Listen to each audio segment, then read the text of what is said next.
wish that by the end of the day, we should be able to agree as economists that circumstances are not always the same way, and therefore we need some bit of intervention, and therefore we need to come up with resolutions out of this meeting that are concrete other than resolutions that are contradictory. I've been asked to talk about a case of value addition and industrialization. As UDC, that is our work. That's where we play a key role. And I will explain this a little more and how we come in. I will build on the protocol that had earlier on been communicated by the Master of Ceremonies. So I will start by contributing to that understanding. Spend a few minutes because Dr. Muhumuza has really done justice to this topic.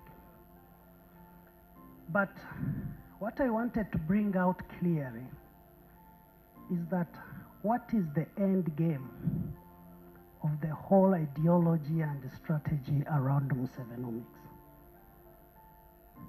Some of those people who are senior to us here know more about the 10-point program. And by that time, of those 10 points, point number 5 emphasized having an integrated, independent, and self-sustaining economy. Throughout my discussion, you will see that the aim, the ultimate aim, is having that integrated, independent, and self-sustaining economy. So on this slide, you'll see the far end. I guess it's to your right, the far end to my left.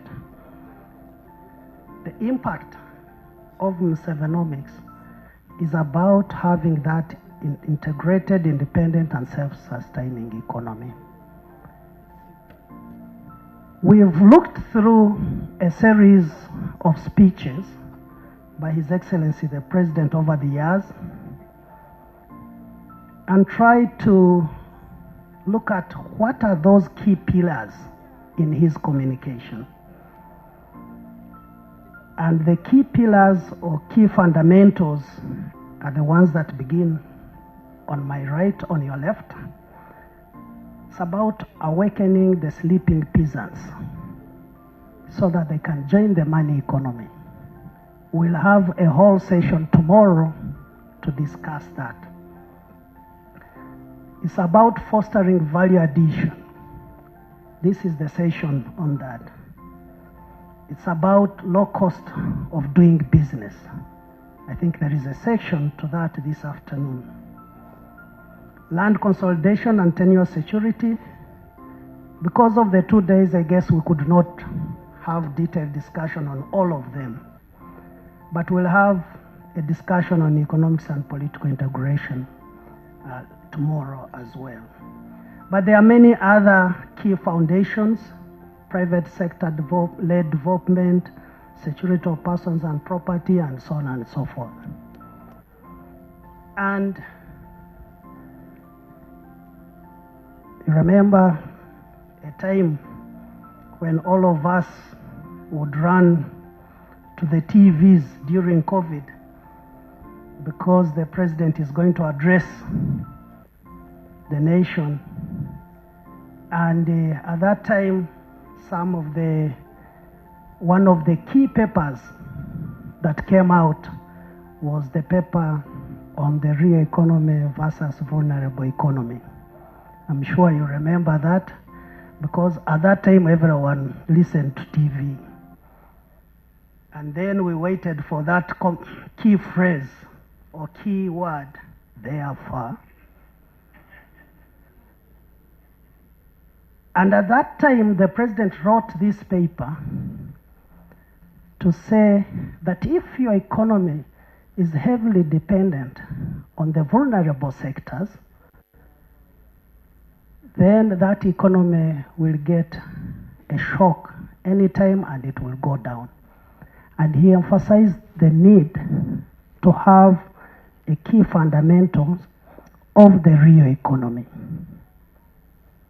And he emphasized production and productivity, industry and value addition. He emphasized value addition, and he says we are going to transform Uganda's raw materials, whether agriculture, minerals, or others, into high quality products or goods to unlock their full economic potential. So today, you will hear about those key policy decisions. There is no exportation of ore. You will hear of those key decisions that we must add value to coffee.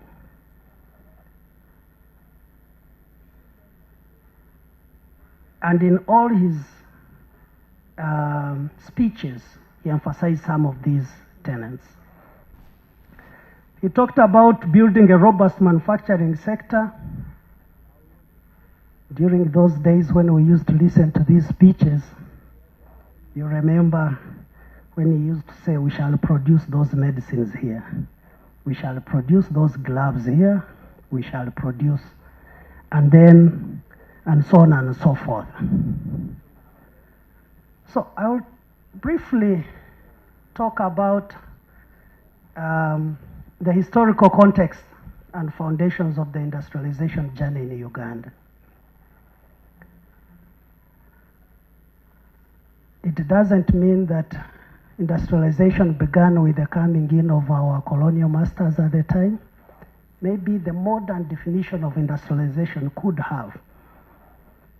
But in 1903, a company was registered here called the Uganda Company, a fully British-owned company.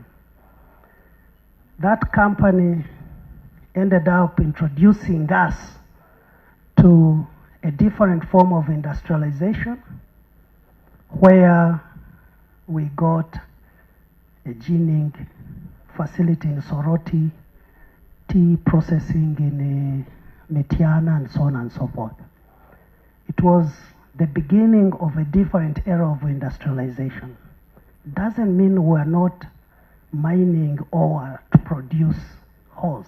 We had our own kind of hose, but to produce them massively, to produce them on an industrial scale, was something that was introduced in this country by the British governments. At that time, there was the introduction of the 3 C's and the 3 T's.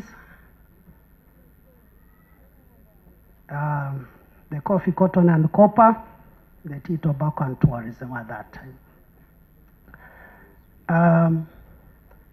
And these were introduced as cash crops, cash commodities, where we got money from. We exported them with minimum value addition or no value addition at all.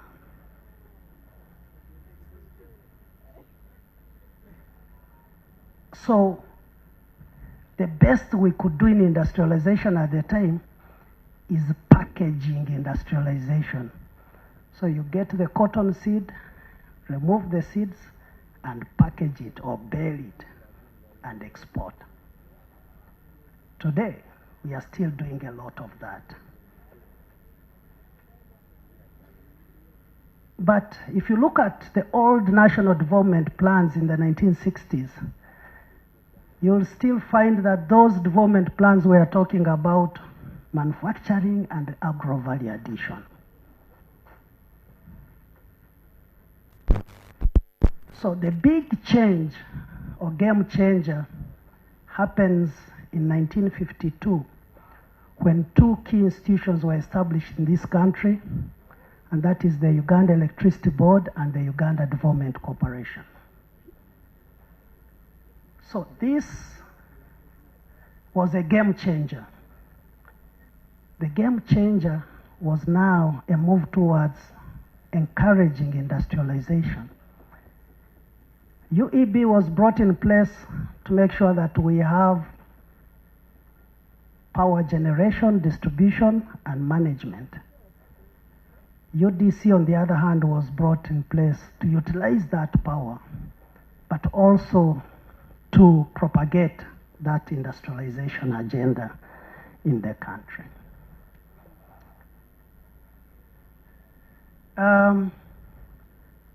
As a result of the introduction of UDC, with an investment of about £5 million at the time,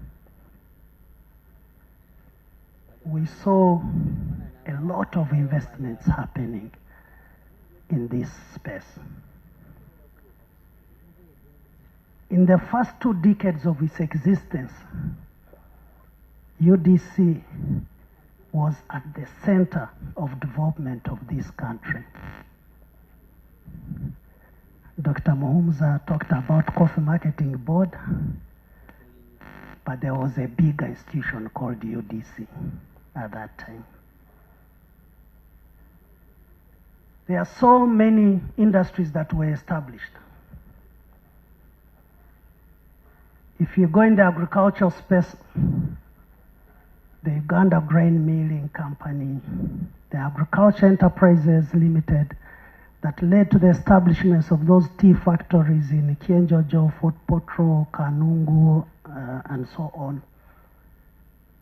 Tafmark, the livestock industries. I guess it's only the table where Professor Kamunti is seated that is following me at this moment. Because they lived this period, they know what this meant for the country.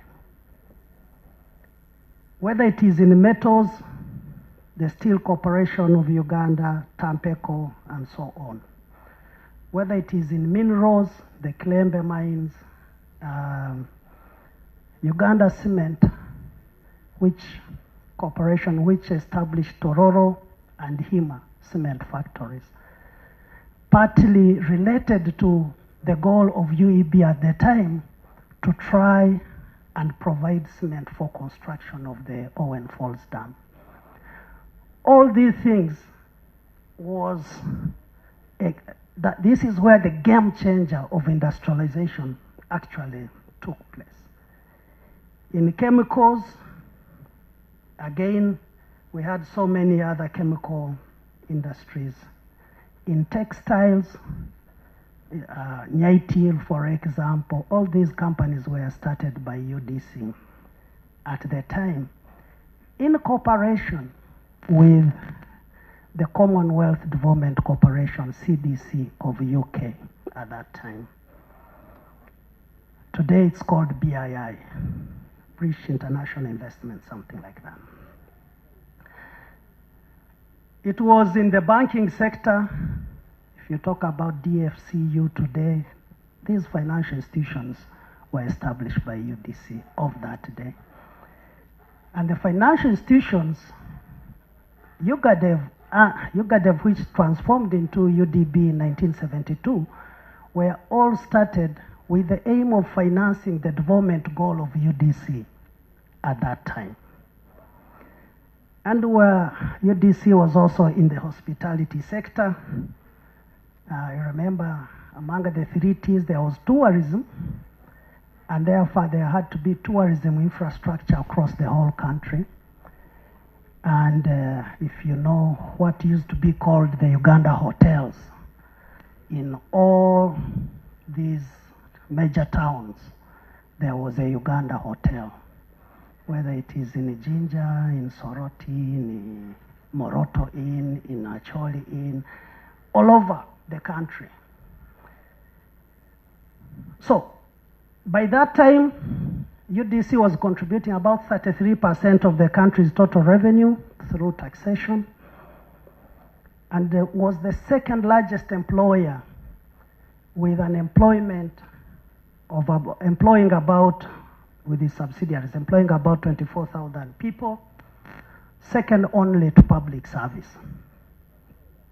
Public service had the army, the teachers, the health workers, and so on and so forth. So it was really the center of economic development. I'll leave the details to those people who were there at that time to tell us later on in the discussion. At independence in 1962, the structure was largely agrarian. 50% of GDP was agriculture. Manufacturing and electricity and so on was about 25%. Then trade and public administration about 11%.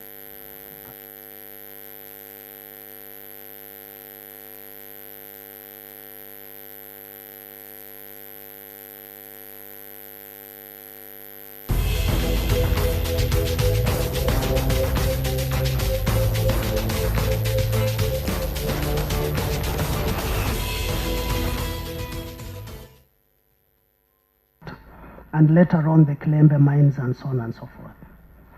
The country was relatively stable from the macroeconomic point of view, but the population growth was still around 2.93% throughout at that time. We had very positive growth over those years. The 70s up to 86, we saw a collapse of most of our economy, emanating from the policy drive at the time, a move to the east. So we saw industrial bases collapsing. We saw a number of private sector-led institutions taken into government, thrown into UDC, expanding the base of UDC, making UDC a very amorphous organization. Coupled with the wars that followed, these institutions could not sustain their profitability and performance in the years that followed. So the liberalization that Professor Suruma talked about and Dr. Mahooms also talked about found fertile ground, because these were institutions that were pulling resources from the treasury. So it found fertile ground for liberalization to take root and drive the agenda of the time. My colleagues have talked about the macroeconomic instability at that time. Inflation beyond 200%.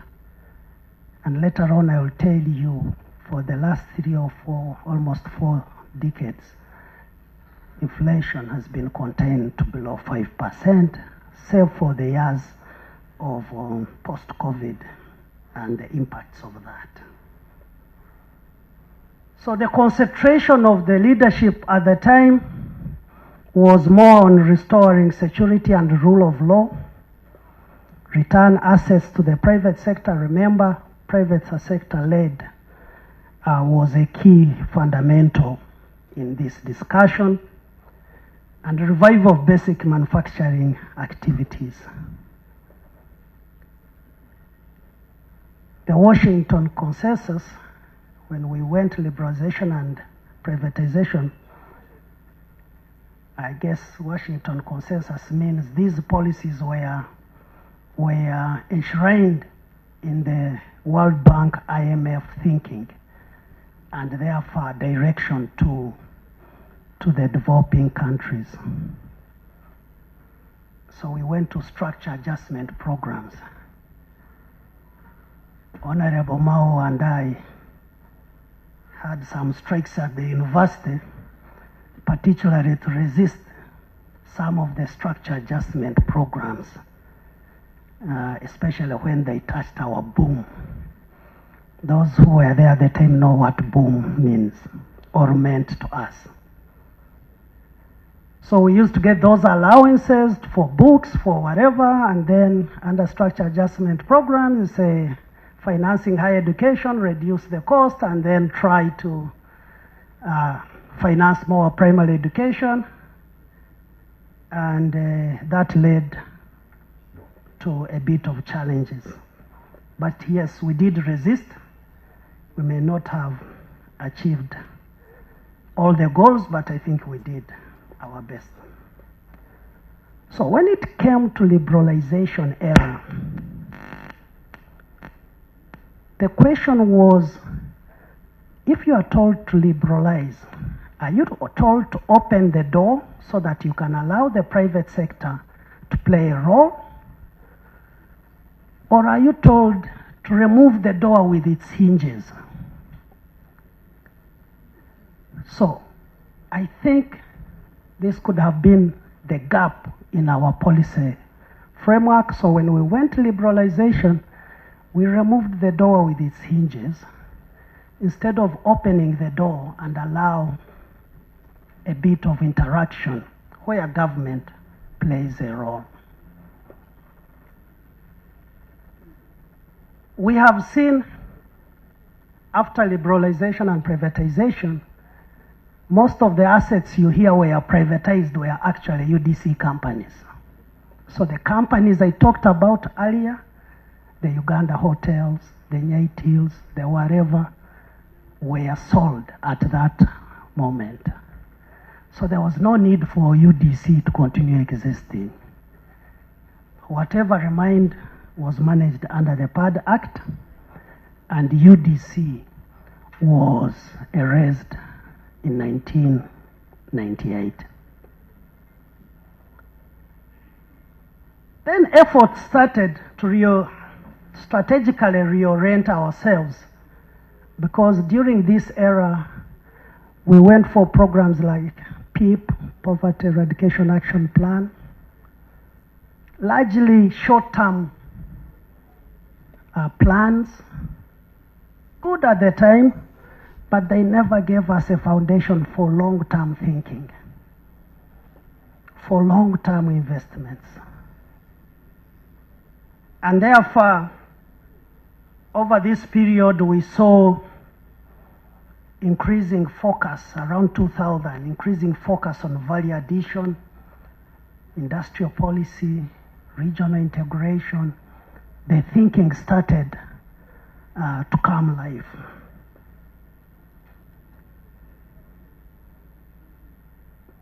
Diversification of production and market-driven industrial base. These were kind of discussions on public-private partnerships started coming into play. But there was no framework in which government was interacting with the private sector anymore, because UDC had been abolished a few years back.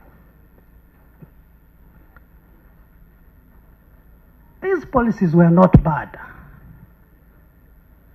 but the opening of the door and the removing of the door with its hinges became the biggest gap. So there was need to liberalize, there was need to privatize, but with government intervention where the private sector fails. I will show you later on, I will tell you later on that markets fail. For us to think markets are going to clear all the time and think that the markets will give us the best outcomes all the time, sometimes it's not true. And that's why most of the fast-growing countries had their interventionist approach within their economics framework. Along this industrialization journey, we've seen sector contribution slightly changing, the service sector growing, especially with the introduction of the communications industry, MTN, Airtel, and so on and so forth. We've also seen the manufacturing sector growing over the years from about 23% in 2008 to about 27% last year. Though the manufacturing, specifically manufacturing, remained almost stable, it's in value terms it has increased because GDP is increasing. So this is in relation to GDP. In terms of what we produce over the years, we have not changed much from the 60s. We are still in food processing or agro-value addition. We are still doing textiles. We are still doing drinks and tobacco and so on and so forth. And then construction industry. We've seen manufacturing growing. On the next graph, in particular sectors.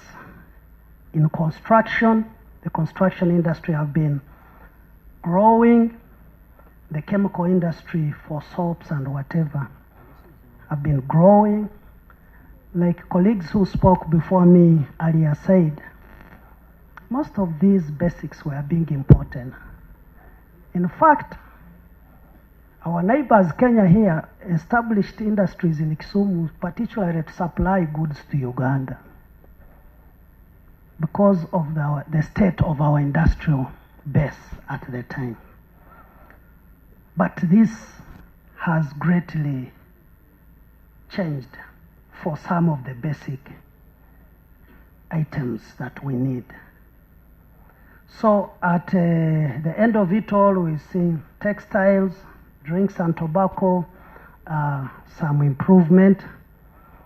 On the next slide, you will see what dominates our food and beverages sector. Those of you who take a nail special in the evening, you promote industrial development in this country. And those of you who take water and soda, you also do the same.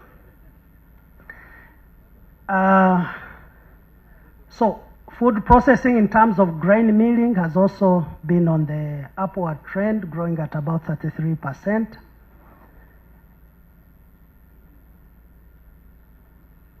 That could be a reflection of our own increased consumer demand as a country, internal market. I'll talk about the external market later. On the next slide, we also see the textiles and garmenting industry going up. And these are the sectors currently which are big employers that would offtake a lot of our youth from the streets with minimum skilling required. But the ginning may be a reflection of production. The ginning capacity is going down, and it needs to be lifted up if we are to continue the other side of the value chain of the cotton to go up to garmenting. In the construction subspace, we've seen so many cement factories opening up left and right in this country. My brother Engineer Kivuka will talk more about Kapeka Industrial Park, and you just need to go there and see trucks with all sorts of number plates lining up to pick tiles from that industrial park. That's when you will know that actually impact is visible. So here we may present numbers or statistics, but you need to visit these industrial parks for you to get a clear understanding that this is actually happening in the Ugandan economy.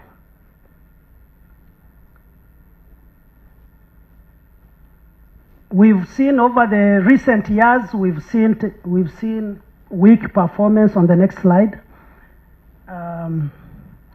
of key strategic, the old T's Now, one of them, like tea industry, has seen a collapse and exports reducing by about 17%. Dr. Mhums, I think, mentioned or talked about it, and I think Professor Suruma also talked about it. Our capacity in animal feed production, I don't know what explains this, has also gone down, despite the fact that we are increasing production in that space.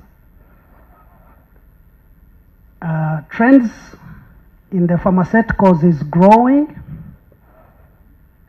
which is good at about 8%, but we've seen underperformance in other chemicals, the soaps and detergents and so on and so forth. So in line with this, or this could be a result of some of the things that we are actually seeing as interventions of government,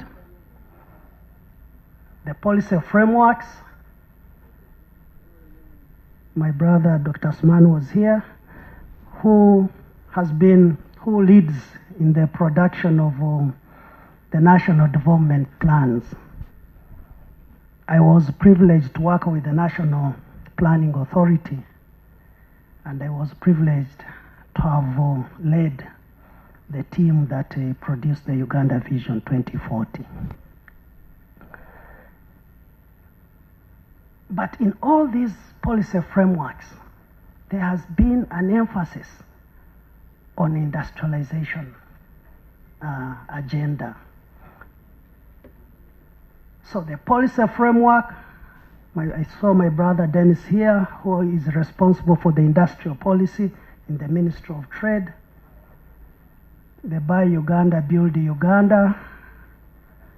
I saw my brother Dr. Mutambi, responsible for this policy in the Ministry of Trade, and local content policies, especially in oil and gas subsector. All these are good policy frameworks that support the industrialization agenda. The institutional support, I mentioned the revival of UDC, the establishment of UIA, and the different parks that UIA is doing, whether directly or together with the private sector like Kapeka, like the one in Mbale, or those they are doing directly like Namamve. Maybe you need to visit some of these places so that you can appreciate what is happening just in Namamve here in terms of industry establishments. Financing institutions like UDB and capitalizing them remains a critical agenda. And then having one-stop centers like at URSB, but they need also to strengthen the UNBS so that the standards framework is also in place and supportive. I've talked about Namamve Industrial Park as an effort of government to promote industrialization through infrastructure development. On the next slide. So there is Namamve, there is Mbale, there is Soroti Park, there is Kapeka, Bweyogerere, and many others are coming up, Kisoro, Kasese, Fort Potro, whatever.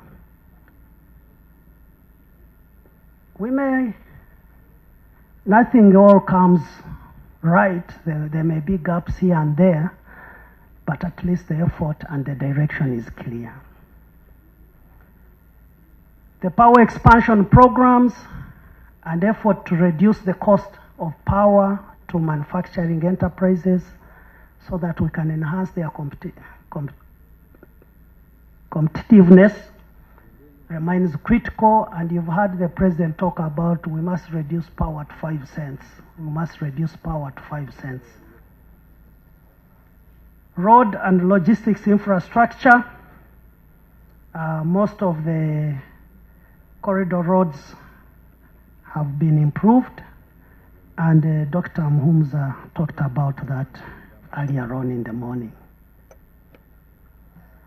There are so many incentives for local and foreign investment. I know we started with only foreign, but then later on brought on board the locals, the tax holidays, the duty waivers. All these are meant to attract us to go into that space and invest. The efforts in human capital and skills development for technical and vocational training, and then the efforts on markets like ESC industrialization strategy. I was also privileged to be a member of the team that developed the East African Development Strategy 2015. Participation in the Free Continental Trade Area for Africa. How do we tap in this will be some of my recommendations at the end of it all. I will just highlight this slide on key manufacturing sector challenges because I don't want to discuss them. There is a whole session that is geared towards cost of doing business, and that is this afternoon. And this will be discussed in detail, and therefore don't ask me questions around this because all the questions will be answered tomorrow. But some that we have highlighted in our research work are capacity underutilization as a result of a market challenge and import competition, in competition with imports, high input costs, and so on and so forth. There are cost drivers hindering competitiveness, like raw materials access. You've heard a lot of stories. You establish a factory, but there is no raw materials. Electricity, the high tariffs at 8 to 12 cents is extremely out of touch with the competition. Logistics,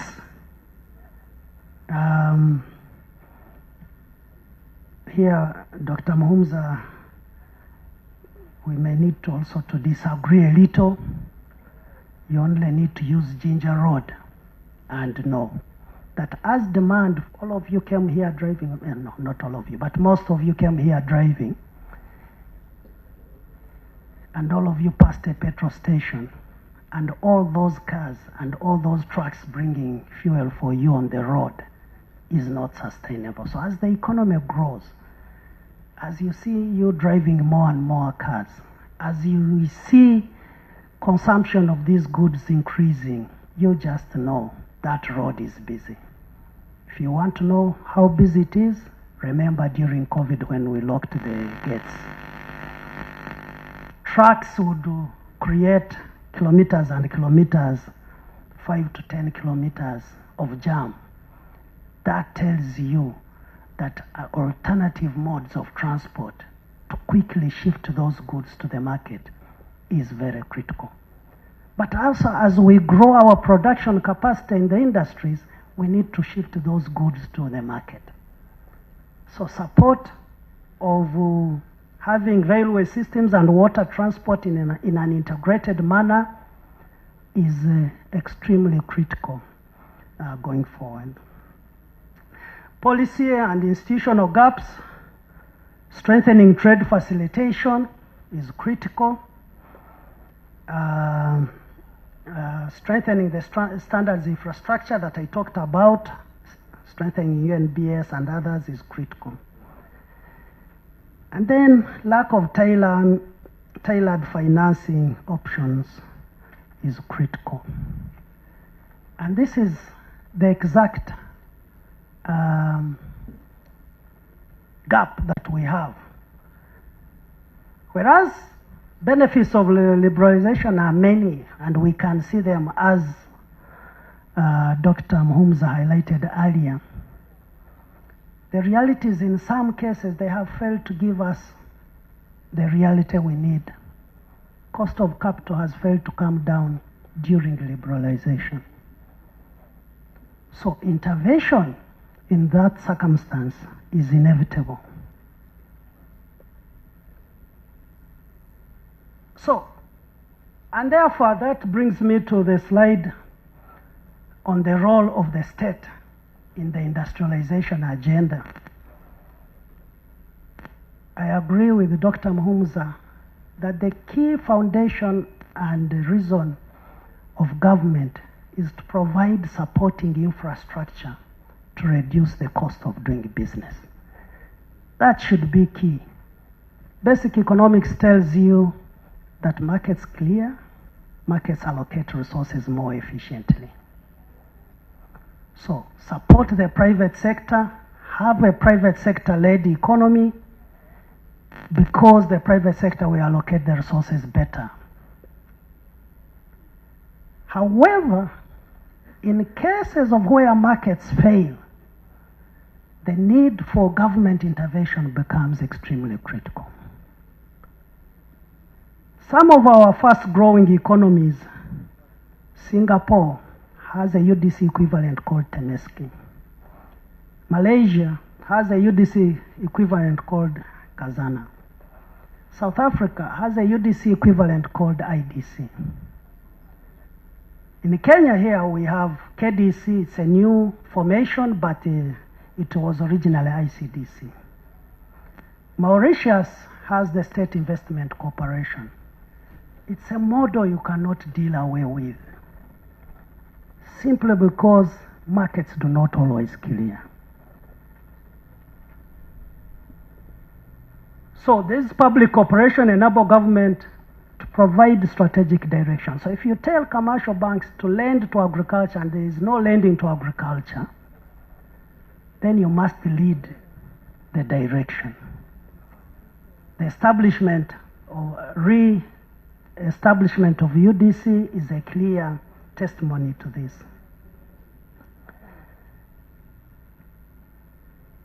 In some cases,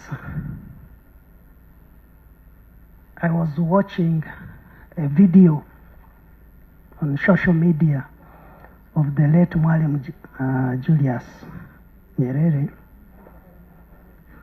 And in that video, he says this globalization agenda is not a reality. He gives an example that the rules of boxing are the same, but you never get a heavyweight boxer and a flyweight boxer in the ring at the same time.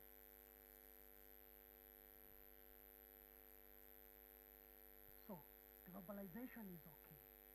How do we get Uganda to go in the ring with Germany, with China, and be able to play? So there are instances, there may be inconvenient instances sometimes, but there are instances where subsidies are important. We hear subsidization is a distortion in the market. Yes, it is a distortion in the market. And that's the aim of distorting that market.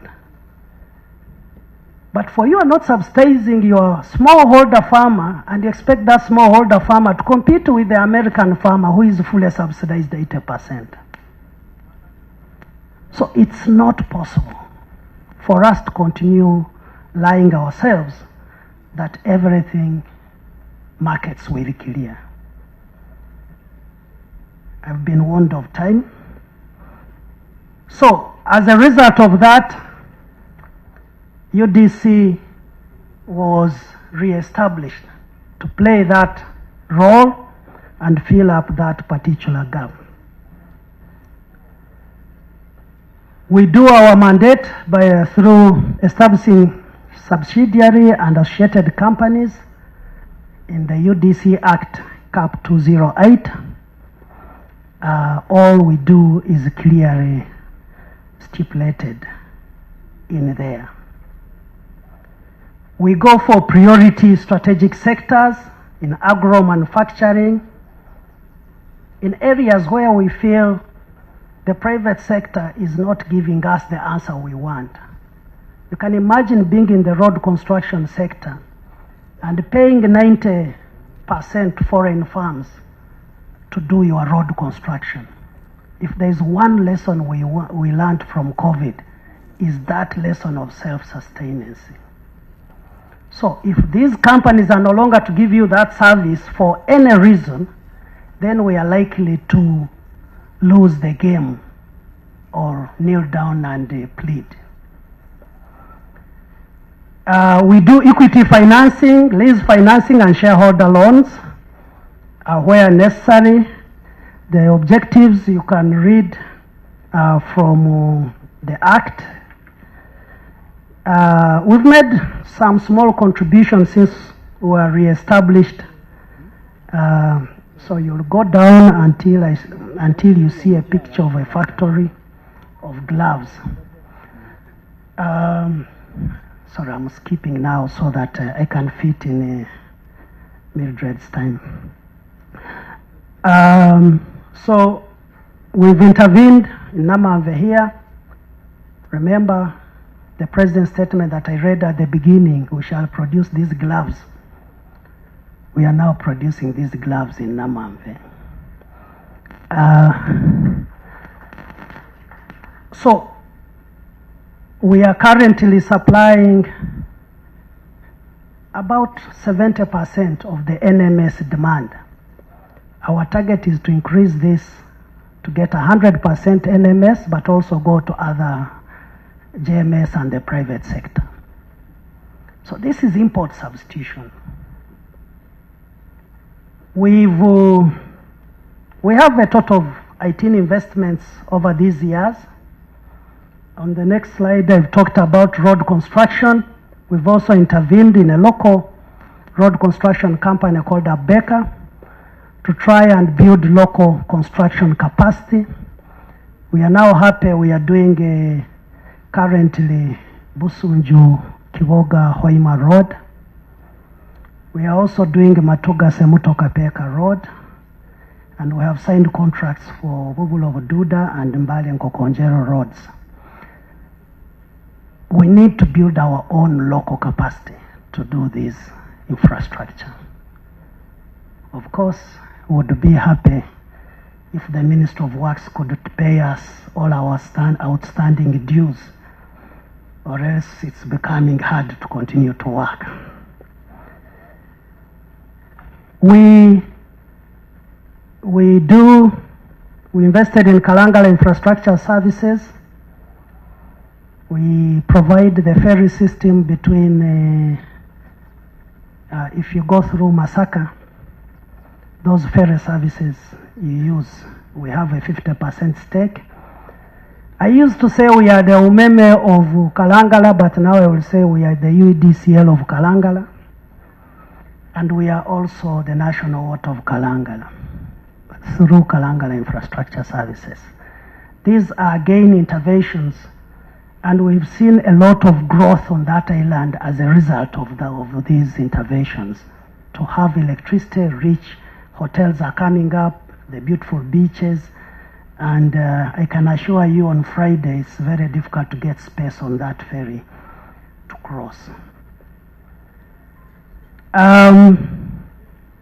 Most recently, under pressure, we were given 1 year to work with the private sector to establish the Speak Resort Convention Center. That time the target was to host NAM, which was hosted.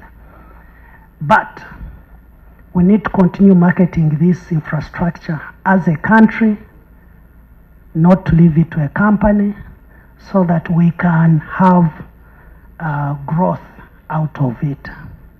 Today it hosts most of our meetings. Seating capacity, main hall 3,800 people.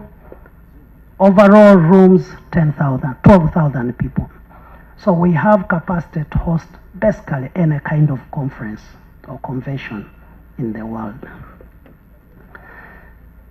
The future of industrialization, I'd hoped to spend a bit of time here.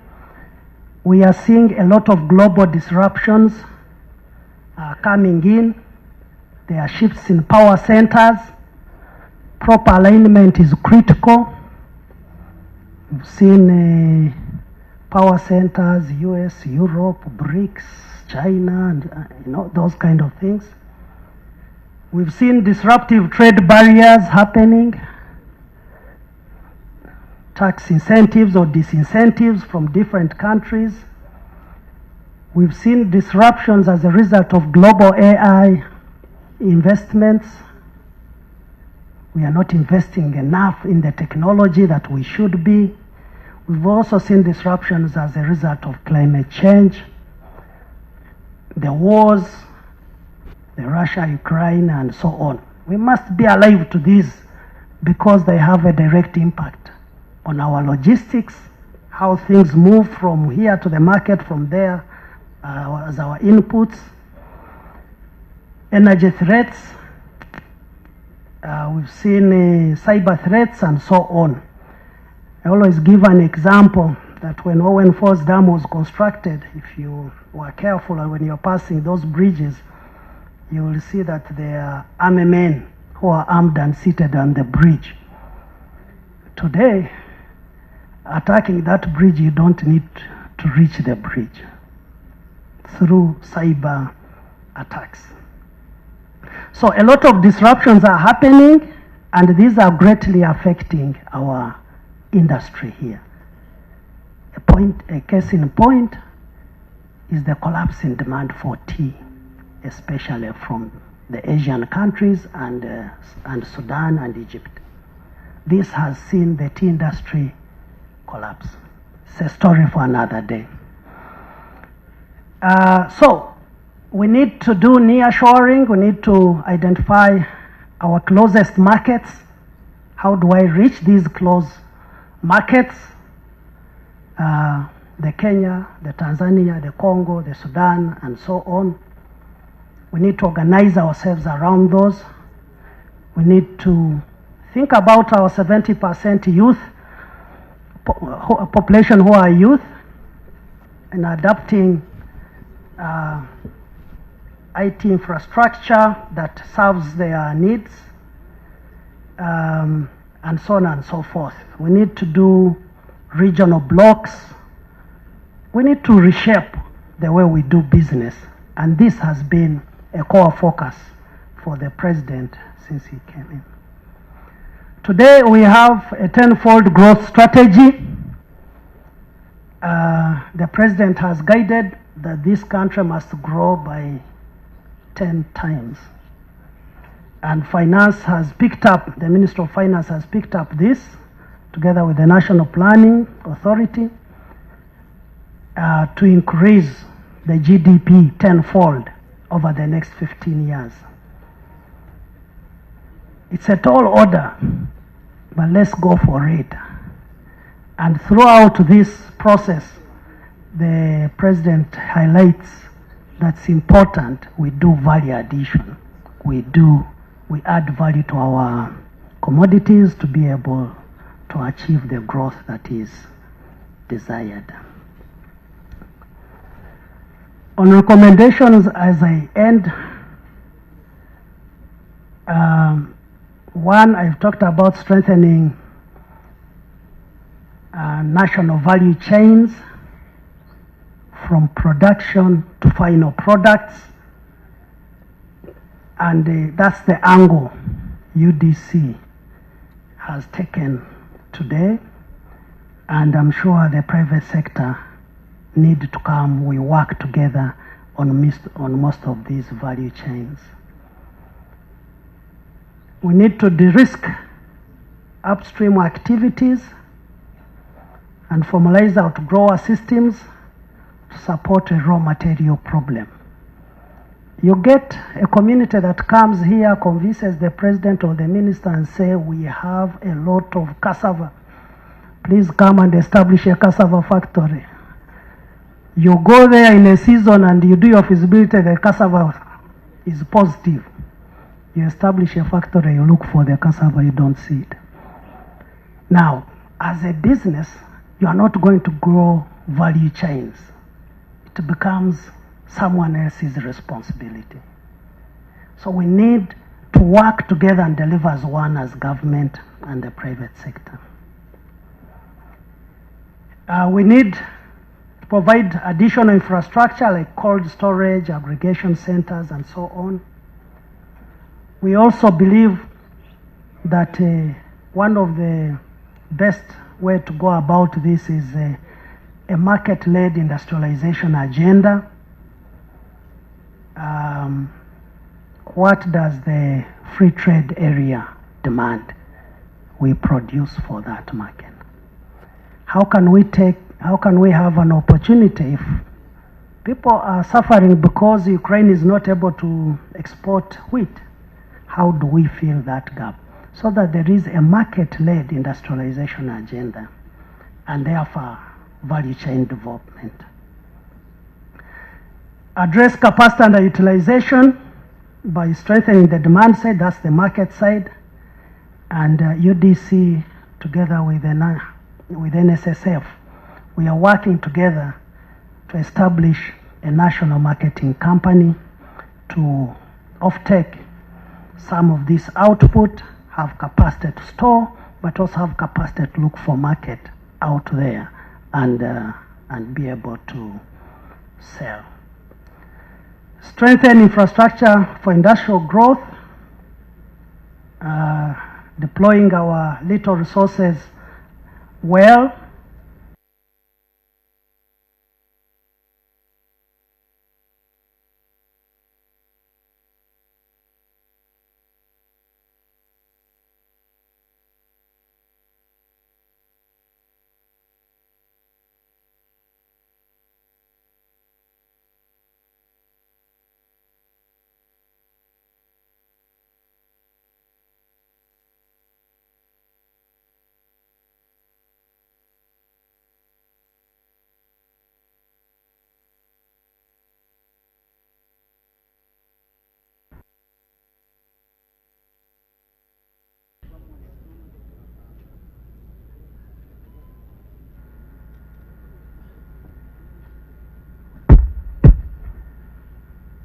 Hello. Okay, so we are back. Mildred, you didn't have to switch off the microphone. I'm about to finish. We need to strengthen infrastructure for industrial growth, strengthen institutional and policy coordination. I talked about delivering as one, and also with all our partners, create those good partnerships that would take us to the next level. We need to promote technology and innovation and support technology-intensive manufacturing, research and development, things we are not doing very well today. Today, if UDC invested in a project that is research-based, they will be asking you, when are you returning our money? Now, research-based investments will return money in a very long period of time. We need to understand this. We need to establish and capitalize the Industrial and Economic Development Fund. The UDC Act provides for two institutions. One is UDC as a corporation, but the other is the Industrial and Economic Development Fund. We are in discussion with the Ministry of Finance to have this established and capitalized. And here we need all sorts of partnerships, development partners, private sector, and so on. Public funding for innovation and youth-led enterprises is again very critical. But they need to be de-risked. The role that UDC does because of public sector patient capital. So UDC stands ready to serve as the anchor, investor, and strategic partner in sustaining this industrialization agenda and the Musevenomics program. Briefly, that is our sharing on this journey and how we have worked it up to today. Thank you very much.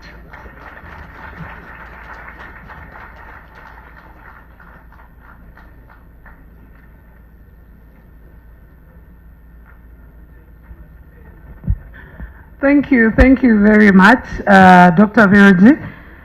Please, it was not me. I think electricity, like you talked about it, it's electricity which was not being your friend.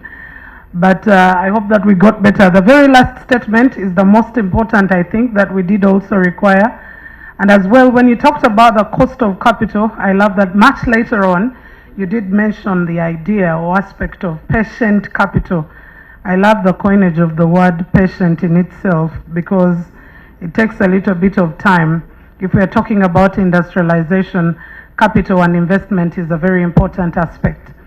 So ladies and gentlemen, earlier we did miss out one of our sessions, which I would like us to wrap up through, because we were trying to get to connect to the people who are joining us via internet, because it's very important. After COVID, we realized that the future that we were thinking about, being able to connect with people, not just physically,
Sure.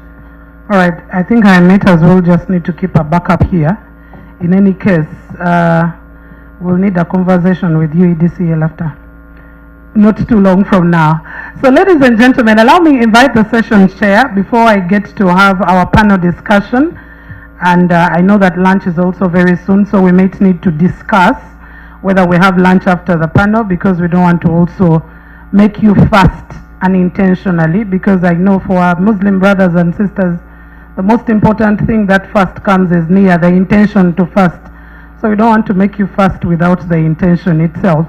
Allow me to invite the session chair for our opening ceremony, who is none other than Professor Augustus Nuwagaba, the Deputy Governor, Bank of Uganda. Ladies and gentlemen, let us welcome our session chair, who will be taking over the next few minutes, and I will let you know how we will be able to continue. I know we lost time, a few sessions to be able to catch up on, but I'm sure that we'll be able to deal with these ones. I very well know that the session chair is just having a word with the Vice Chairperson of the Uganda Development Forum in that capacity, and after the Elias, we will be able to have him here. Welcome, Professor.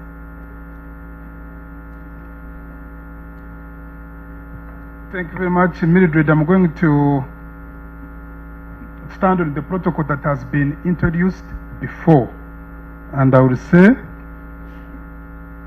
and I will go the Nigerian way and say all protocol observed. My name is Augustus Nuwagaba, as I already been told, and by grace of God, I'm the one serving as the Deputy Governor of the Bank of Uganda, which is responsible for ensuring that all these things are done. So we are very glad to be here this afternoon and for inviting us. Both of us, the Governor's office is very active. Dr. Michael Tingego is also participating in this forum, as well as myself. So we want to thank you very, very much. We also want to say that the Uganda Development Forum is very, very interested in ensuring that Musevenomics is kept to the mark, and the Bank of Uganda is alive. The Bank of Uganda is alive to this process. And let me say that I want just to make a clarification of what was said in the morning. The Bank of Uganda is here. Just use 3 minutes and then invite our Minister for Constitutional Affairs, who is standing in for the Minister of Finance, my brother Matia, and then we shall go for our General Sare, who is going to explain better what this concept is about. This Musevenomics, ladies and gentlemen, is about what is it that has happened under the leadership of President Yoweri Museveni, because he has been in power uninterrupted for quite a significant amount of time, and therefore we believe that the policies the government of NRM has pursued must be studied and with evidence establish what exactly has been achieved, why has what was planned and not achieved, and how do you compare it with what we did before. But I want also to explain and clarify that for us in the central bank, some of us who may not know what the central bank is doing because of lack of time, I want to explain what we do when we are on our desks, exactly what we do. Our work can be divided into just two major tenets, and one of them is to maintain price stability, to ensure that all of you who are seated here, when you are doing your economic activity, you are sure you are going to complete that activity. If you are building a house, the bag of cement is 34,000 shillings, it is going to be 34,000 shillings, and you complete your house in the period which you have planned. That is what you do. I think you needed to clap for us, even if you didn't want, especially those who have a nugu and you don't want to recognize what we are doing. That's what we do. And you must recognize that we have been able to control inflation. We have controlled the fundamentals, especially the fundamentals. Inflation was 161, to be very specific. In financial year 1986-87, inflation in Uganda was 161%. Inflation now is 3.9%. Our target is 5. We have been below that target, I think for the last 10 or so years. Number two, the existence of the Bank of Uganda and what it does is to maintain sound financial system, to maintain the soundness of the financial system, to ensure when you present your check, it is honored. When you make a payment to your sister in New York, our RTJ system, our SWIFT system works. And number three, what we have added, Professor Suruma, these days we don't have, for purposes of this audience, we, for example, don't have, that we are not using very much repos and reverse repos. We are now using, we have introduced many products, the swaps, interbank operations, forwards. We are going also to start, for purposes of those who are in the business, buying gold, and we are ready. We are absolutely ready for two purposes. One, to bring the people who are in these mines in Karamoja, in Kasanda, in Bulisa, in the formal sector, but also two, to maintain our reserves. To maintain our reserves. And I want to congratulate the people who are in the coffee sector, as Professor Suruma here has said, and Dr. Muhumuza, that our balance of payments are being really maintained by the coffee exports. Every morning we have a meeting. FMOS is still there every morning at 9:30 to 10. The central bank has that meeting every day, and what is maintaining our balance of payments is really coffee receipts. We want to congratulate people in coffee, and we want to ensure that they don't mind very much about the president wants value addition. The coffee value chain is 136 billion. The other year we earned 893. This year is 1.1 billion. It is still less than 1% of the entire coffee value chain. I think let's work on coffee exports. It is the one really maintaining our balance of payments, and for purposes of this August House balance of payments is an account, just as a financial account which calculates the amount of money we get abroad, total amount of all the money we earn abroad, as measured against the money we are spending. And the coffee receipts really are the ones balancing that account. The number two is remittances. These girls who are working in Oman, in Jordan, and so on, they bring here $900 million. Doctors, engineers in Detroit, in London. I was there the other day with UN project, $700 million, total $1.6 billion, plus tourism 1.3, it's about 3.2, which is about 5.6% of GDP. So we want to agree with you, Professor, that we need to do something on coffee.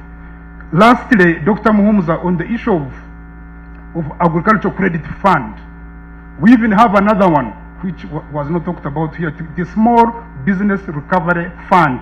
This was the COVID fund, you remember.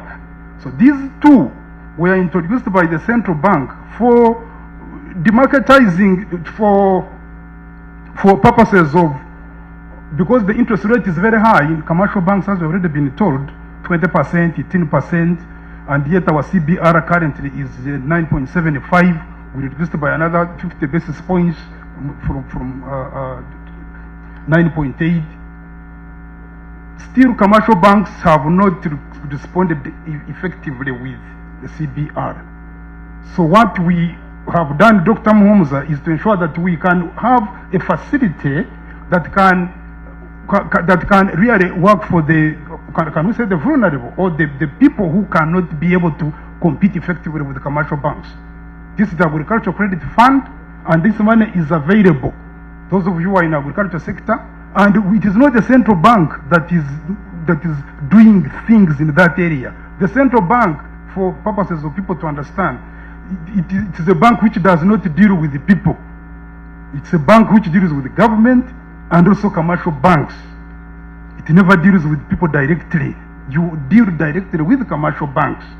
So what we are doing, these are managed by commercial banks as it were. So we have SCF, we have Small Business Recovery Fund. These funds are available. We have a significant amount of money there. It is not absolutely much, but also it's not small. It is there, you can come. Money is never advertised. That's why it is scarce, and that's why it has value. We cannot advertise money. Money is got by people who know how to look for it. So you can find a way of looking for it, and you'll find it, and then you do the work which we are supposed to do. I think finally is that we have extended the mandate for price stability, maintaining sound financial system in support of socio-economic transformation. So the Bank of Uganda is directly interested in realizing this tenfold growth. It is no longer there in the air that it is controlling commercial banks, it is a regulator. No, we are interested. Even today we have a function at the bank. I was in Bushenyi the other day. As a town hall, we have started the town hall meetings. Imagine the central bank somewhere in Bushenyi, in a village in Vitereko there. Have you ever seen that since 1966 when it was formed? When this central bank was established, since when has it talked to somebody in a village somewhere? But now we have realized that we need to be in the process of transforming the country. So the central bank is with the people. We have taken it to the people, and we are here as well. We are interested in this process very, very actively. And that's what I wanted people to know. I have my panelists this morning. We had the Minister of Finance, my brother Matia Kasaija. We have a very dangerous substitute there. My brother Mao. I don't know whether you are still chairman, Mao. We recognize you. Again, a very big round of applause, and you can come here.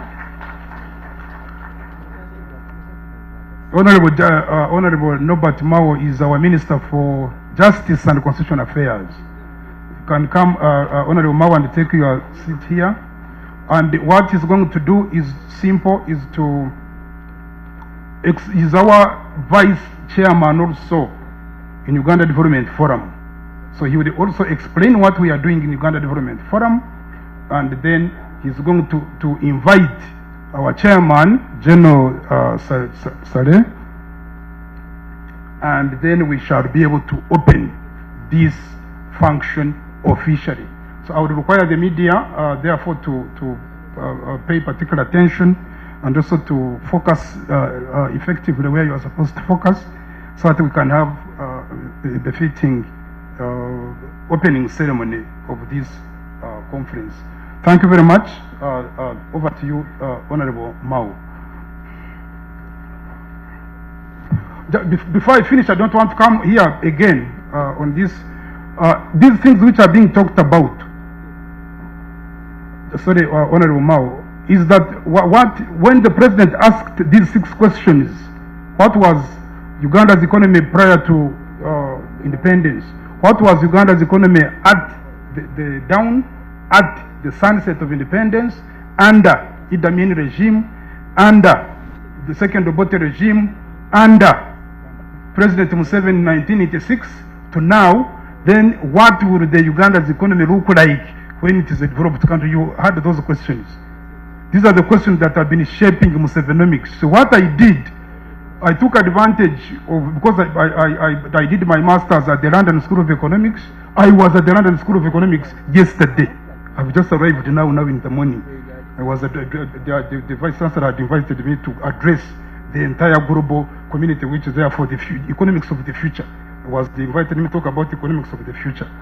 Now, in this book, chapter 2 of this book is particularly on this matter which we are addressing. I have tracked what President Museveni has done since 1986 to now, and also I've put outlook, including the oil economy, on what Uganda will look like. So the entire evidence of what has happened and what has not happened is here. And to pick one as I sit down is that, for example, foreign direct investment, people who are bringing money here, was negative in financial year 1985. It is because who would bring money in a conflict country. But now is 3.8 billion US dollars. Then you have income, you have revenue, and all sorts of things. So anybody who wants to understand Musevenomics and what has happened with the data, and of course numbers don't lie, the book is here. It is in chapter 2. And those who want to know the central bank, how the central bank operates, it is chapter 6 and chapter 13. Who want to know how the entire monetary policy operates globally, and of course using our central bank as a case study, everything is here. So Africans, you wipe out this issue of saying if you want to hide anything, you write it down. You disprove them that actually you can read. Honorable Mao. It's not free.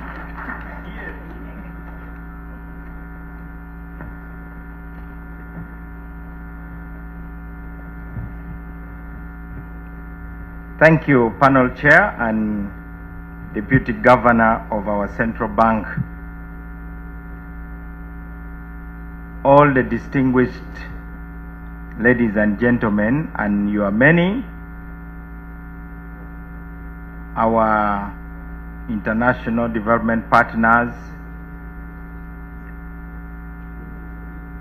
the intelligentsia who are bombarding us with these clashing ideas, and we, the ordinary people, like myself, and full figure, stand up in case you, the elites, you think this thing is only about you. The ghetto has stormed you. Dear friends, as vice chair of the UDF, my role is that of a morale booster. I want everybody to perform to the best of their capacities. A morale booster supports you 24/7. Whether you are winning, whether you are losing, they are there, wearing your colors proudly, the way we do with the Uganda cranes.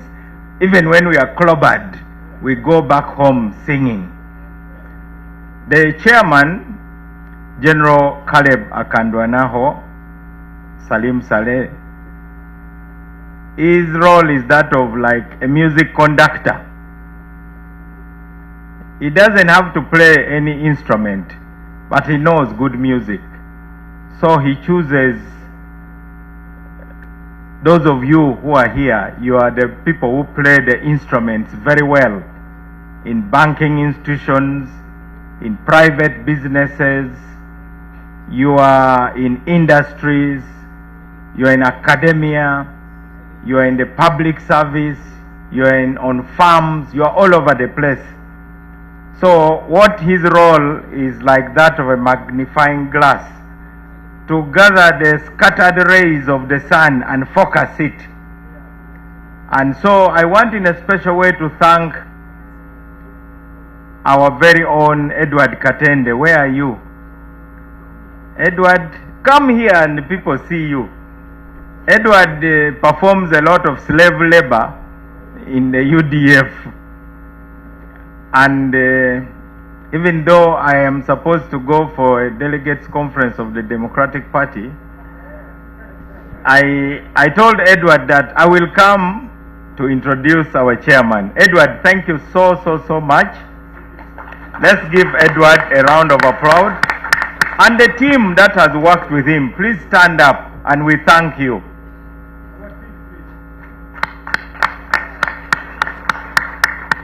Thank you so much. Because of issues of the neck not turning very easily and us not having compound eyes, we have not seen you, but we acknowledge you. So, for very many years since he left the army, our chairman, General Caleb Akandwanaho, started with a kind of Juakali think tank. I call it Juakali because he started calling a few people and asking questions, teaching them what he knows and also learning from them. To the extent that now he can hold his own and have conversations with anybody. Doesn't matter who you are. Whether you are international diplomats, whether you are PhD scholars, whether you are political leaders like us, he has imbibed a lot of knowledge through this process of cross-fertilization that we call the UDF. Even us, the politicians, have been at the receiving end of some hard questions. He asked us the other day, what is your fundamental difference with President Museveni on the economy? Unfortunately, our media does not ask those kind of questions. Political leaders who want to lead this country come to your studios and you are on a side show. You are talking about skirmishes on the streets between security forces and political activists, and you don't ask somebody, what would you do differently? Now, I'll share with you a conversation that Ronald Reagan had with a little girl who he met, and he asked her, according to a video I saw, what do you want to be when you grow up? And the little girl says, I want to be president. And then he asked the little girl, what will be the first thing you do? And then the little girl says, there is a beggar on the street corner and I see that he's in great need. I want to give him money. I want to give him like $50. I think it can help him. So President Reagan tells the little girl, come and mow my lawn, slash my compound, and I'll give you the $50. Then you can give it to the beggar. And the little girl tells President Reagan, why doesn't the beggar go and slash your compound himself? And he earns that money. In other words, in this world, when you have earned your money, you really value it. And we need people to go to work. We want people to work, earn from their sweat. And anybody who has worked and earned money does not just want to part with it easily. And that's why people don't want governments on their backs.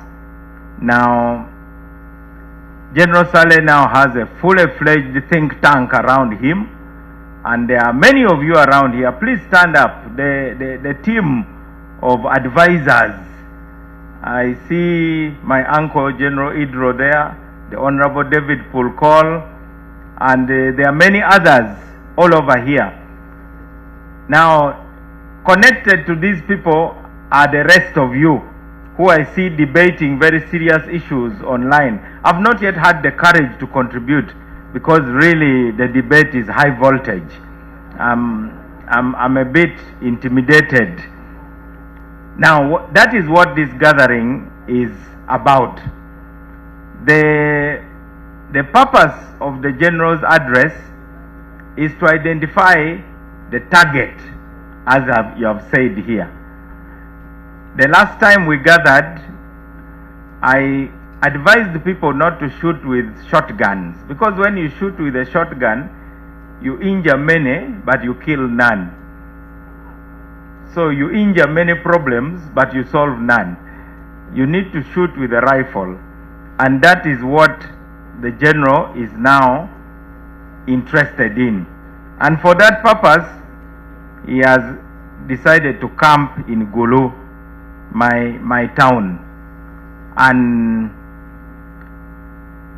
targets have got to be realizable. You talked about Kennedy declaring that in our generation, America shall put a man on the moon. And they did. You also remember we once had a president here who also was fond of declaring targets. There was a time he said he was going to capture Golan Heights. He declared war on the apartheid regime in South Africa and organized jets to throw bombs in Lake Victoria as a rehearsal for capturing Cape Town.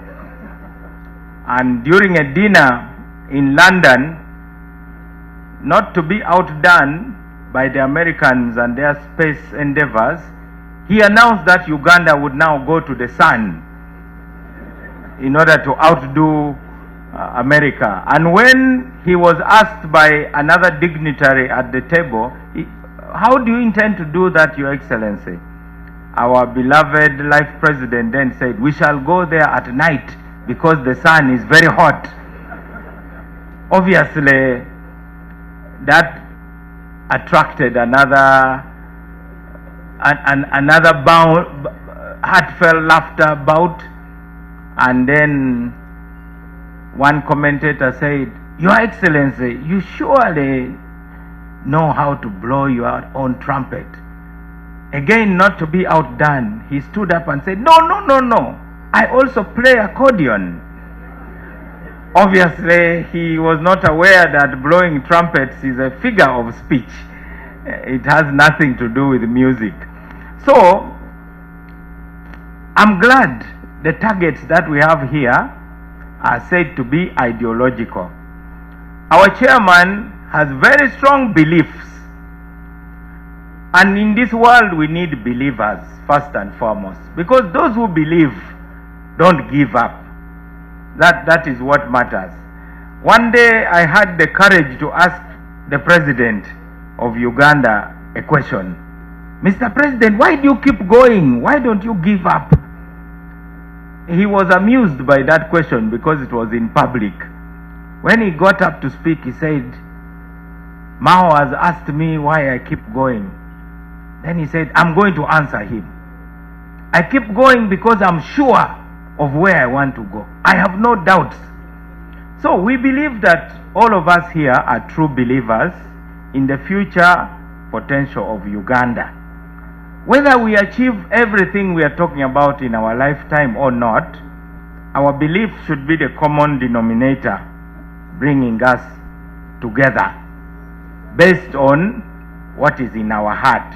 Love for our country, love for our fellow human being. And that is why this gathering is not just about degrees. How many PhDs you have, how many masters, and so on and so on. It is about here, which takes me to Cuba. Che Guevara, who you all know, was fond of being absent-minded in meetings. And he was in one meeting, and El Comandante Fidel Castro was speaking, On that day, on the agenda was to choose the chairman of the central bank, which we call a governor here. So Fidel Castro asked, do we have an economist in this meeting? And the absent-minded chair put up his hand. And then Fidel Castro rebuked him, Chair, you are not an economist at all. And then Chair said, sorry, El Comandante, I thought you had asked whether we have a communist in this meeting. And then Fidel Castro said, you have the job, because that's exactly what we need. We need first and foremost a communist who believes in our mission. The rest are details. Now that we have identified ourselves as true believers, now that we have identified ourselves as people who will not deceive each other, it is okay for IMF to deceive us, it is okay for the World Bank to deceive us, but it is more tragic when we deceive ourselves. And that's why I like the intense debate here. Talking about deception and self-deception, there's a lady here in this room, the Honorable Kabakumba. Where are you? The Honorable Kabakumba was a student in Sacred Heart.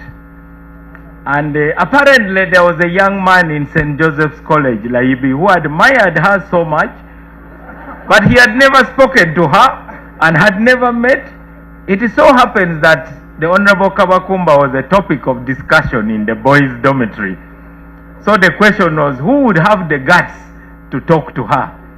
So one boy decided to write a letter in the name of Kabakumba. He wrote to himself and went and posted it, and then came to boast to his roommates that he had received a letter from Kabakumba.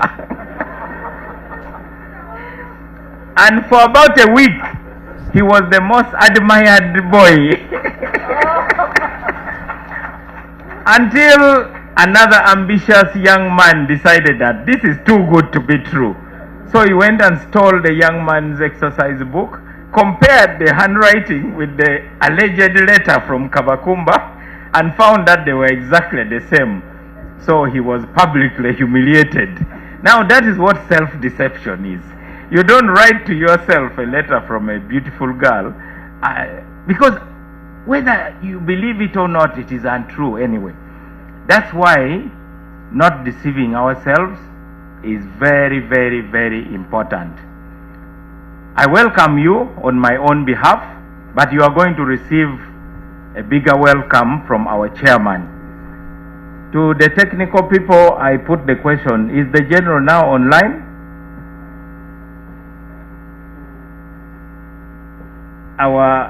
He's supposed to speak to us online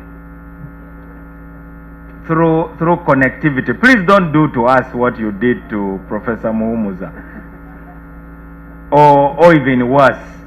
I understand Sarah Kajingo was one day giving a high-powered speech and was boasting about our success in the energy sector. We have these megawatts and so on, and then the power went off. I just wanted to say, Sarah, that's what they call punctuation. Your sentence got punctuated with a power outage. That's why we miss Umeme, because it was easier to curse. When power went off, you simply said, Umeme! But now, this thing, how do you go about it? It is very difficult. Even Professor Kamuntu has failed to say it. I think we need people who talk very fast. UDCL, something like that. So is the general online now? UBC? I need first to be assured that, okay, it is very important that you understand why I'm the one inviting the general, because the party I lead was in partnership with the National Resistance Movement, and and then divorced for 26 years. But during the time that we were working together, Uganda scored a lot. And that's why a country like ours should not waste human resources wherever it can be found. We must really collect human resources, and I wish to encourage our president to continue looking for capable people from wherever to come and work for Uganda. Because the economic miracle that we are celebrating, some of the foundations were built by the likes of Yoweri Chesimira, Ponciano Mulema, Robert Kitariko, Kafumbe Mukasa, Sevana Kizito, Zachary Olum. These were DPs. Unfortunately, they divorced after 10 years. And Norbert Mao has been quietly engaging, and we are now moving together again. Let's see whether we will also have miracles. Most probably the miracles will be in the field that I wish to quote, and I hope the General will comment on it. This is a quote: African countries can achieve economic stability and sustain rapid growth when they meet at least two interdependent conditions. They must establish a stable and secure political framework rooted in moral integrity, as well as unleash the entrepreneurialism of the populace, facilitated by a free and democratic society. Guess who? Professor Ezra Sabiti Suruma. 2014, Brookings Institution. Get the book wherever you may find it. It tells the story of that period of recovery of Uganda, laying the foundation. It's now my singular honor to invite General Caleb Akandwanaho Salim Saleh, Chief Coordinator of Operation Wealth Creation, but for this purpose, our own Chairman of Uganda Development Forum. General, you have the floor. Let's welcome General with a round of applause.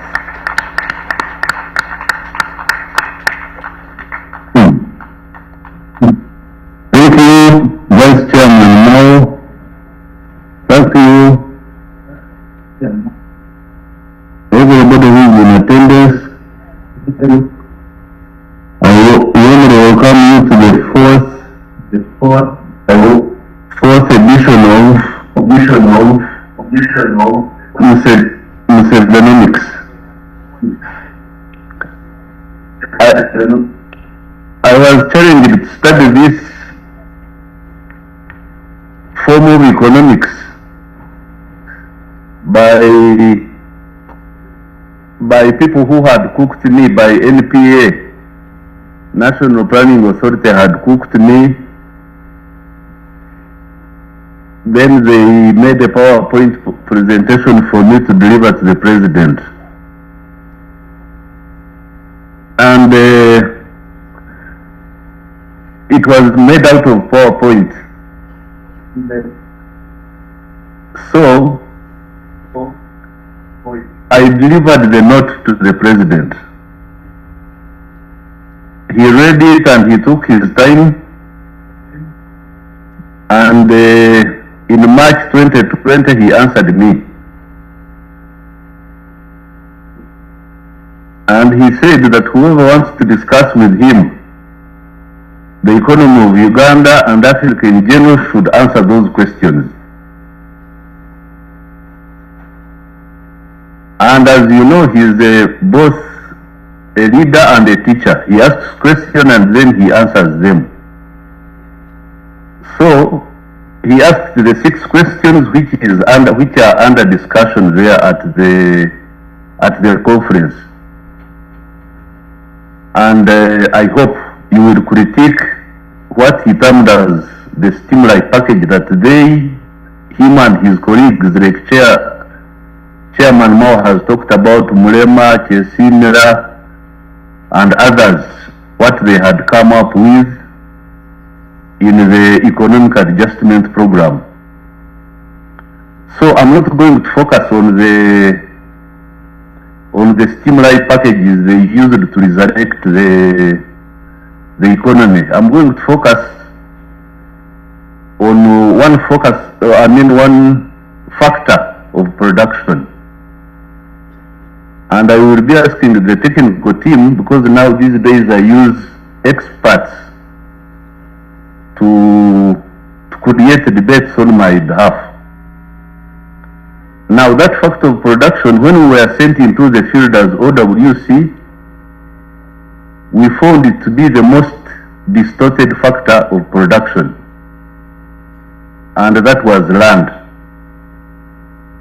So today, I will use the words of experts to illustrate this point to the conference, so that you can get answers for what these experts were raising. Now, slide number 1 is composed of an advisory note from Amanda Ngazirano, who is the chairperson of the Physical Planning Board. She is asking us, do we understand the land use balance sheet in Uganda? Because land is the factor of production.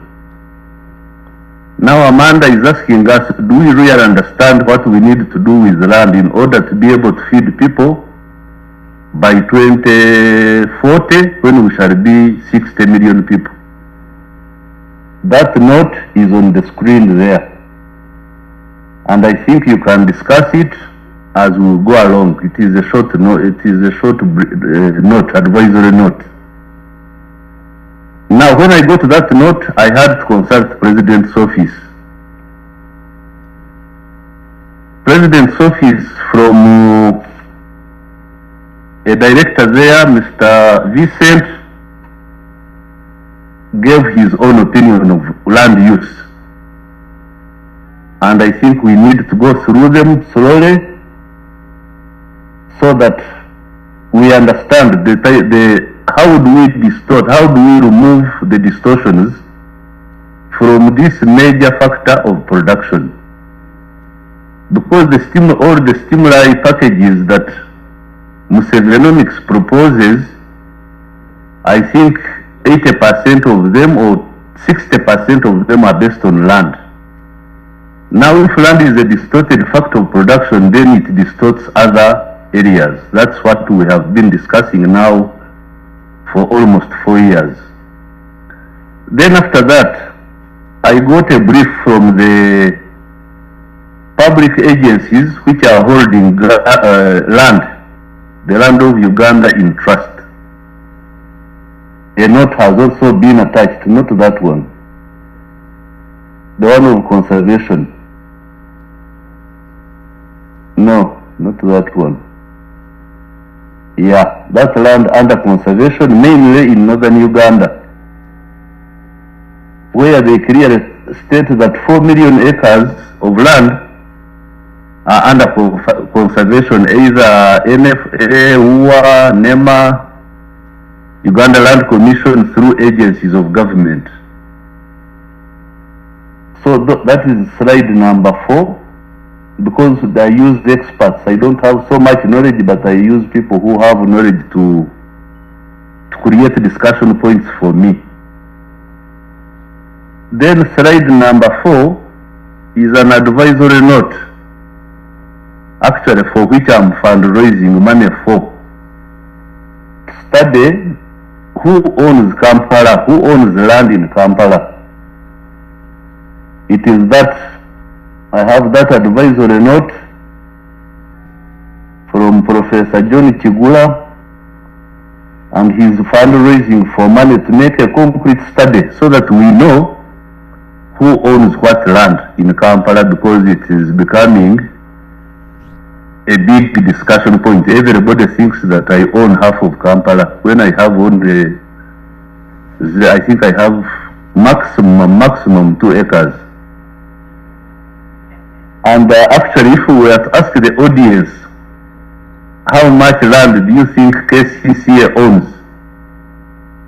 I don't know how many of them would get the right answer there. Then, interestingly, the other week, I got a request from Internal Security Organization that they wanted to know how when I came to own Kapeka and what I'm using the Kapeka land for. Imagine you get a note from the internal security asking you, how did you come to own this land? It's there, but don't show the budget they had attached for research. Now, these are very, very important questions for all of us. So, fortunately for me, the day when ISO came, I had very, very good answers for them because we had already studied carefully the history, the ownership, the utilization of that land in Kapeka called Namunkekera Council Estate. So for today, for me, I want to stimulate debate within that conference. We know the stimuli which were used to resurrect the economy. We know them. Security of persons and property, privatization and liberalization, return of Asian properties, and all those. But for me, I wanted to challenge the conference, the fourth or fifth edition of UDF discussions, to specifically focus on this factor of land as a factor of production, and we see how we shall remove the distortions from that factor so that we are able to utilize it maximally. Because when we read what Dr. Amanda talks about, she says there is shortage, so we must do something. Then Vincent says we must do something, but we shouldn't touch land for conservation. Then these agencies which are holding land in trust on behalf of government are not maximizing the usage, and sometimes they are the ones who create conflicts on those lands. And then this Kampala city, Kampala, who owns land in Kampala, is a very interesting subject, which I think really needs to be studied, needs to be funded and studied. Then I will ask Engineer Chiwuka, who is present there. He is my specialist on the conflicting of lands, especially that one of Kapeka. If he is given time, he is going to give you insights. That is what I wanted to discuss, because even in northern Uganda right now, the issue is land. The conflict between the Achodis and the what they call Valaro, what we call migrant cattle keepers, is about land. So the keynote address, I think, is going to be given by Dr. Suruma, who was my leader when I was at the Ministry of Finance. And I think he is going to articulate all the other issues related to our attempt to reach out to the moneyless people. In the last 10 years, I have led a mission called OWC. It has not been a very easy mission because we were told to go and look for people who have never touched money. 68%. We struggled with inputs, with coffee, with tea, with all those inputs over that period. And statistically, they say we were able to reduce the people outside the money economy from 68% to about 39%. And recently, I hear even the poverty levels have gone even lower. So, dear participants and discussants, I request that you focus on the stimuli packages that were used, but you also help us to understand the land use balance sheet. Because if we do that, I think we shall devise means on how to utilize maximally that resource. Because the land is where minerals are best, land is where homesteads are best, that's where factories are best. So if it remains as distorted as it is today, that will not help us to achieve the 500-fold, 50-fold or 500? 50-fold, 10-fold, 10-fold growth. So ladies and gentlemen,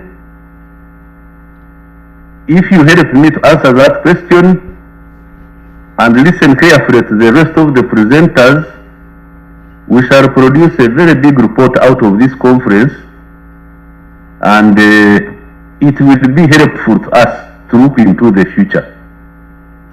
Because we have been discussing with the academia, with the private sector, with the ordinary mwananchi, and we are just trying to put together the economic history of Uganda, and it is very, very interesting. Because from what we have been able to read, the first development plan was of Uganda as the protectorate was 1946. Now 40 years later, in 1986, that is when NRM came to power, and they hired some experts under the IDRC, International Development Research Center from Canada. And as Chairman Mao said at that time, if you look at the list of cabinet ministers who are the first cabinet of our liberation, 60%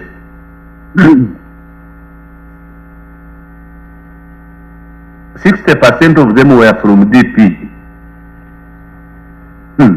So I have been arguing with Chairman Mao, what caused the divorce? Because the divorce happened when I was here in Gulu, 1996. But I think Chairman Mao is the one who causes that divorce, because that time he was really like fire.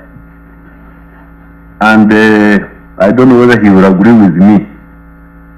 But now, 2022, we went back into an alliance with them, which was very, very good for me, because for me, I never liked the separation of those people whom we had worked with for 10 concrete years.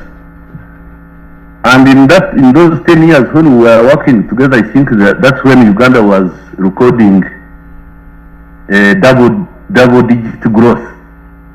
But when we started fragmenting, that's when we got a lot of issues. So he's my vice chairperson in UDF in think tanking, and we are doing very good work. So I wish him the best in his delegates conference, and I want to thank the Ministry of Finance. I want to thank the Uganda Development Corporation and all the agencies that have supported OWC to get to the ordinary mwananchi. We are very excited that we participated in this revolution of reducing the people who are outside the money economy, and we hope we can completely eliminate it in the next 5 to 10 years. Thank you very much for listening to me. I'm sorry I couldn't come to Kampala because Kampala is a bit troubled, so Gulu is more calmer than Kampala. That's why I stay in Gulu. It has a calmer atmosphere, and I invite all of you that the next conference that we are going to hold should be held in Gulu here. Thank you very much for listening to me. I wish you all the best. Thank you. Thank you very much, our chairman, General Kandwa, now retired, Salim Saleh, for those remarks. I think, as you have heard, the critical point he has raised is the real term we use is the constrained land market, and he's saying that the land market needs to therefore be freed. And this one, obviously, we know how the land market is constrained. And of course, land is a premier factor of production, so there is nothing that you can do without land. He has also brought out other factors, particularly of production, but particularly the premier factor. In fact, other people call it the most primitive factor production, which is land, is so fundamental that we needed to do something about it. You remember the president has been wanting to do something about it. We did a very big study, I remember, with the people in Makerere, University of Nairobi, University of London, to do something on land. Let me repeat this. Let me say this as we conclude this session. There is no country in the world out of 192 countries. I've done a study for 126 of them, and I was using projective techniques. Projective techniques is a methodology you use backwards to see what happened with people who are not similar with you. But about what did they do that for you didn't do? So I did 126 countries, and those countries did two things. All of them. The first one is freeing the land market. They did something on land. Two, which Professor Suruma knows very well, is there is no country, get it from me, out of 192 which we have, including Monaco and Vatican, which have ever transformed its economy without having indigenous sources of capital, without putting resources together. And among the reforms which took place, and this issue has not come up so far, is the issue of Uganda Commercial Bank. And I'm sure the president is going to bring it out tomorrow. The president will not leave this podium, I'm sure, without talking about it. There is no country, let me repeat it, where you will never make any step forward without having means of pulling resources yourself. In other words, there is no living on the savings of others. Let me address myself to ladies here. Never take a lift. You take a lift, you will tell me what will happen to you. These people who are in the government, and you especially those who are working with us in these financial economic sectors, there is no country which can ever live on the savings of others. That's why you are in debt. That's why you're in a cobweb. That's why Africa is in a cobweb framework of debt. Take responsibility of your actions. Pull your own resources. Let me speak it in Ruchigaru Nyankori as I sit down. As I sit down. My mother tells you, Amizi Shabano, Tigoza Ngaro, Egabo erakutambire amuhanda ojiho wawe. Those who come outside Kigezi, what I've said literally in the English language means that when you want to wash your hands clean, let me use the literal English language. When you want to wash your hands clean, you must have your own water. If you want to educate your children very well, you must have your own fees. This idea of you, the Africans, and especially Ugandans, producing children day and night and believing that we are going to pay fees for them, your brothers, did we take an agreement with you that your brother is going to pay fees for them? Have you taken an agreement with President Trump that he must look for your sick people? How can you really reason like that? That somebody, another person is going to look for your own sick people? What kind of naivety is that?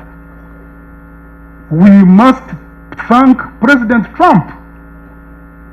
And me, I supported him even in the first elections. Because he's telling you, he's making you awaken that you must take responsibility of your own actions. How can you think that somebody can continue paying for your own medicine for so many years, I don't know how many years? How can you think that you are going to continue borrowing, failing to do anything on your land, to do something about it, and you do business and do economic activity, and then the government gets taxes, and you are the ones who are crying that your salaries are very small? Where shall we get money to increase your salary when you are not doing any business where government is getting resources? So we want to thank people for coming, and I think this is the Mildred. This is the end of the session, and I want to thank my panelists. A very big round of applause to Honorable Mao. And obviously Honorable Mao is one of the brightest. I think you can all agree. For us in Vichiga Nyankole, Turajango Ugamba Mazima. For us, the Wachiga, we are known for speaking the truth. Honorable Mao, you are really very bright. You're a very bright man. You're really very bright man. Abaenda kuchiza bichiriza bataenda balere. Those who want to accept, they accept. Those who don't want, shauri yako, you do your own activity. But Honorable Mao is a very bright man. That one is for sure. It's for sure. And once you are running a government, it is very important to. That's why these governments have, like Singapore, Malaysia, South Korea, and General Park Chung-hee, even with her daughter Park Geun-hye, Honorable Badewa in Malaysia, Lee Kuan Yew. His other name is Harry Lee Kuan Yew. Use the bright people, and you see where their countries are. They didn't mind very much about the political party.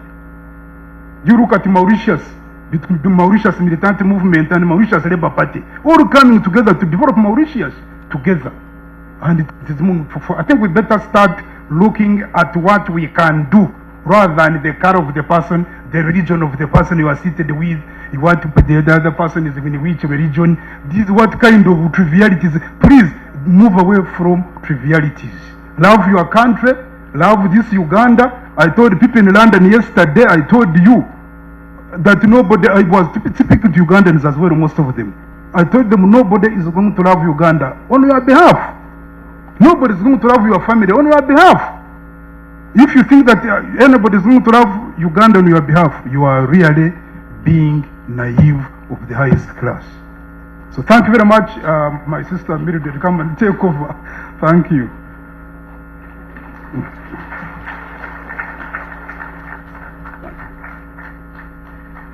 A bigger round of applause to our session chair, Professor Augustus. Thank you so much.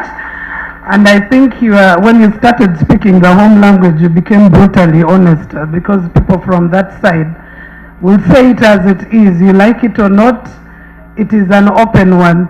And I think when General Saleh said people say he owns most of Kampala, when I was growing up seeing land for sale, do you know how to read the name?